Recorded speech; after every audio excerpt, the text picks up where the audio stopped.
Current affairs को देखिए, हमारा पहला प्रश्न क्या है। अभी हाल ही में किसे 2021 इंटरनेशनल यंग इको हीरो के रूप में नामित किया गया? तो आंसर होगा अयान शंकटा को। तो मुंबई के 12 वर्षीय पर्यावरण कार्यकर्ता है ये अयान शंकटा, जिनको 2021 के इंटरनेशनल यंग इको हीरो के रूप में नामित किया गया है। उन्हें अपनी परियोजना पवई झील के संरक्षण और पुनरुद्धार के लिए एज ग्रुप 8 से 14 वर्ष में तीसरा पुरस्कार मिला है और इस तरह वे 2021 के 25 वैश्विक विजेताओं में से एक बन गए हैं। और यह अवार्ड किसने दिया? सैन फ्रांसिस्को के एक गैर सरकारी संगठन है द एक्शन फॉर नेचर, उसने दिया। और ये पवई लेक आपको कहां पे मिलेगी? महाराष्ट्र में। बाकी सबरना रॉय टाइम्स एक्सीलेंस अवार्ड 2021 जीता इन्होंने। नुक्लू फॉर्म की बात करेंगे तो व्हीटली अवार्ड 2021 जीता था, जिसे ग्रीन ऑस्कर भी कहा जाता है। अमूर फॉल्कन के संरक्षण के लिए मिला था इनको ये पुरस्कार। ये नागालैंड के हैं और पहले भारतीय बने थे ये पुरस्कार पाने वाले। बाकी अनामिका हिंदी में साहित्य अकादमी पुरस्कार मिला था टोकरी में दिगंत थेरी गाथा के लिए। बढ़ते आगे।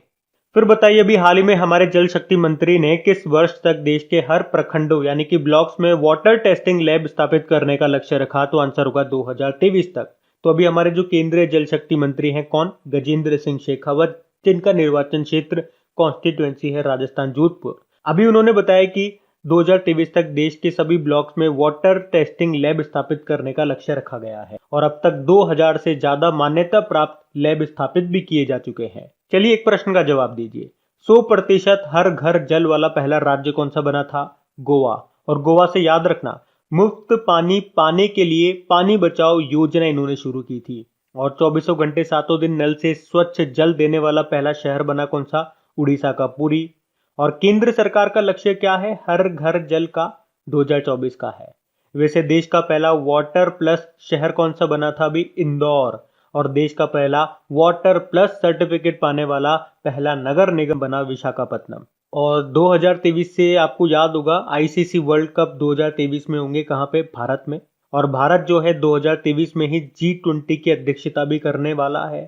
आपको बताए 2023 में ही पुरुष हॉकी वर्ल्ड कप भी होंगे भारत में, भारत के उड़ीसा में होंगे ये। और यूनाइटेड नेशन जनरल असेंबली ने 2023 को ही बाजरे का वर्ष ईयर ऑफ मिलेट्स के रूप में घोषित किया है, तो ये भी ध्यान रखना। बढ़ते आगे। अच्छा बताइए, अभी हाल ही में किस राज्य या यूनियन टेरिटरी ने वन ग्राम पंचायत 1 डिजी पे सखी नाम से एक मिशन को लॉन्च किया? तो आंसर होगा जम्मू कश्मीर। तो अभी जम्मू कश्मीर में जो उपराज्यपाल है मनोज सिन्हा, उन्होंने एक ग्राम पंचायत एक डिजी पे सखी नाम से एक नया मिशन शुरू किया है। और अभी इस मिशन को जम्मू कश्मीर उद्यमिता विकास संस्थान पामपोरी में लॉन्च किया गया। इसका उद्देश्य क्या है? जम्मू कश्मीर के दूर दराज के इलाकों में door to door digital banking और वित्तीय सेवाओं को बढ़ावा देना। अच्छा, वैसे अगर आपसे पूछा जाए विश्व की सबसे बड़ी वित्तीय समावेशन की योजना कौन सी है, तो जनधन योजना है, जो कब शुरू होती है? 28 अगस्त 2014 को। बाकी बात जम्मू कश्मीर की है तो हमने कहा वर्तमान में इसके लेफ्टिनेंट गवर्नर कौन है? मनोज सिन्हा है। पहले लेफ्टिनेंट गवर्नर कौन थे? गिरीश चंद्र मुर्मू थे, जो वर्तमान में आपके कंट्रोलर एंड ऑडिटर जनरल है 14th नंबर के। जम्मू इसकी विंटर कैपिटल है, श्रीनगर इसकी समर कैपिटल है। अभी जम्मू कश्मीर ने ही ग्रामीण महिला उद्यमियों के लिए साथ नाम से एक पहल शुरू की थी। बुनकरों के लिए कार खंडर योजना शुरू की थी। एक प्रूफ एप्लीकेशन भी लॉन्च किया था। प्रूफ मतलब photographic record of on site facility. अभी यहीं पे ही बंगस आवाम मेला का आयोजन हुआ था। खीर भवानी मेला भी यहीं पे लगता है। यहीं पे ही हौसला योजना शुरू हुई थी। और आपको बताएं 100% वयस्क आबादी का टीकाकरण करने वाला भारत का पहला गांव कौन सा बना था? जम्मू कश्मीर का वेयान गांव। और एशिया का सबसे बड़ा ट्यूलिप गार्डन ये कहां पे खोला गया? जम्मू कश्मीर के श्रीनगर में। यहीं पे तो ट्यूलिप फेस्टिवल भी मनाया गया था। और जम्मू कश्मीर से ही है आयशा अजीज, भारत की सबसे कम उम्र की महिला पायलट बनी थी ये। और नेशनल आइस हॉकी चैंपियनशिप का आयोजन ये हुआ था जम्मू कश्मीर के गुलमर्ग में, जनवरी में हुआ था, जिसको जीता था आईटीबीपी ने। और जम्मू कश्मीर के गुलमर्ग में एक फायरिंग रेंज है जिसका नाम विद्या बालन के नाम पे रखा गया है। और जम्मू कश्मीर के गुलमर्ग में ही खेलो इंडिया विंटर गेम्स का दूसरा संस्करण भी हुआ था। फरवरी की बात है ये, जिसे जीता था, यानी कि टॉप पे रहा था जम्मू कश्मीर। और जम्मू कश्मीर के 2 प्रोडक्ट हैं, एक तो कश्मीरी केसर और एक गुच्छी मशरूम, जिनको मिला था जीआई टैग। उसके अलावा आप याद रखो जम्मू कश्मीर और लद्दाख हाईकोर्ट के चीफ जस्टिस कौन है? पंकज मित्तल है। और जम्मू कश्मीर की पहली महिला बस ड्राइवर का नाम है पूजा देवी। और यहीं पे आपको doctor Salim Ali national park मिल जाएगा, जबकि सलीम अली बर्ड सेंचुरी आपको गोवा में मिलेगा। यहीं पे आपको किश्तवाड़ नेशनल पार्क मिलेगा, दचिंगम नेशनल पार्क मिलेगा, और दचिंगम नेशनल पार्क में मिलता है हंगुल, जो कि जम्मू कश्मीर का राजकीय पशु है। और भारत की ताजे पानी की सबसे बड़ी झील वो है वुलर झील, ये भी आपको मिलेगी जम्मू कश्मीर में। तो ये सारे पॉइंट ध्यान रखना, बढ़ते हैं आगे। अच्छा बताइए, अभी हाल ही में किसने भारत का पहला यूरो ग्रीन बॉन्ड जारी किया? तो आंसर होगा पावर फाइनेंस कॉर्पोरेशन लिमिटेड ने। तो पावर फाइनेंस कॉर्पोरेशन लिमिटेड ने अभी यूरो ग्रीन बॉन्ड जारी किया है, और ये भारत का पहला यूरो ग्रीन बॉन्ड है। मतलब ये एक ग्रीन बॉन्ड है और इसकी जो कीमत है वो यूरो में है। कितनी है? 300 मिलियन यूरो है। 7 सालों के लिए इसको जारी किया गया है, और ये स्वच्छ ऊर्जा यानी कि ग्रीन एनर्जी को बढ़ावा देने वाला है। तो ये आप ध्यान रखना। लेकिन अगर आपसे प्रश्न एग्जाम में पूछा जाए कि भारत का पहला ग्रीन म्यूनिसिपल बॉन्ड किसने जारी किया था?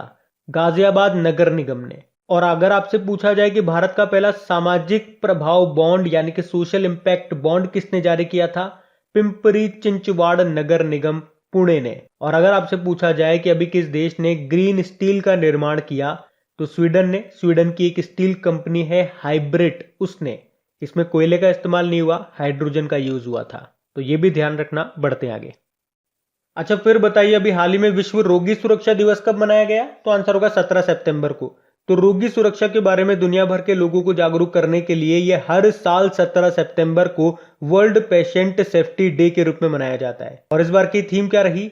Safe maternal and newborn care, सुरक्षित मातृ एवं नवजात देखभाल। वैसे आपको बताऊं, 17 सितंबर को हैदराबाद मुक्ति दिवस भी मनाया जाता है, क्योंकि 17 सितंबर 1948 में ही हैदराबाद का भारतीय संघ में विलय हुआ था। और इसके लिए कौन सा ऑपरेशन चला था बताओ तो? ऑपरेशन पोलो।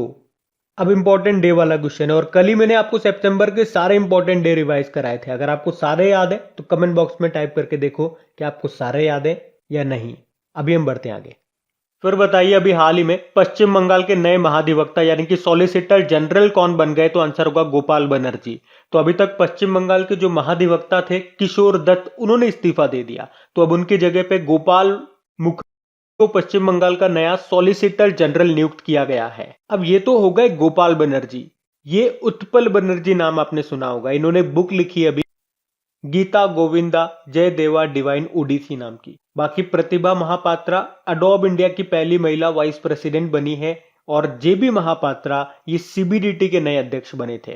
तो इन नामों में कंफ्यूज मत होना, ये मिलते जुलते नाम है, इसलिए मैं आपको एक साथ बता रहा हूं। लेकिन यहाँ पे बात पश्चिम बंगाल की है, तो ये रहा मैप में पश्चिम बंगाल। देखो कैपिटल कोलकाता हो गई, और कोलकाता में देखो आपको जियोलॉजिकल सर्वे ऑफ इंडिया का हेडक्वार्टर मिलेगा, यूको बैंक का हेडक्वार्टर मिलेगा, ऑर्डिनेंस फैक्ट्री बोर्ड का हेडक्वार्टर मिलेगा, बंधन बैंक का आपको यहाँ पे हेडक्वार्टर मिलेगा। और कोलकाता किस नदी के किनारे स्थित है? तो हुगली नदी के किनारे। और भारत की जो पहली मेट्रो है वो इसी नदी के नीचे है। और अगर आपसे पूछा जाए कोलकाता बंदरगाह का नाम किसके नाम पे रखा गया? डॉक्टर श्यामा प्रसाद मुखर्जी के नाम पे।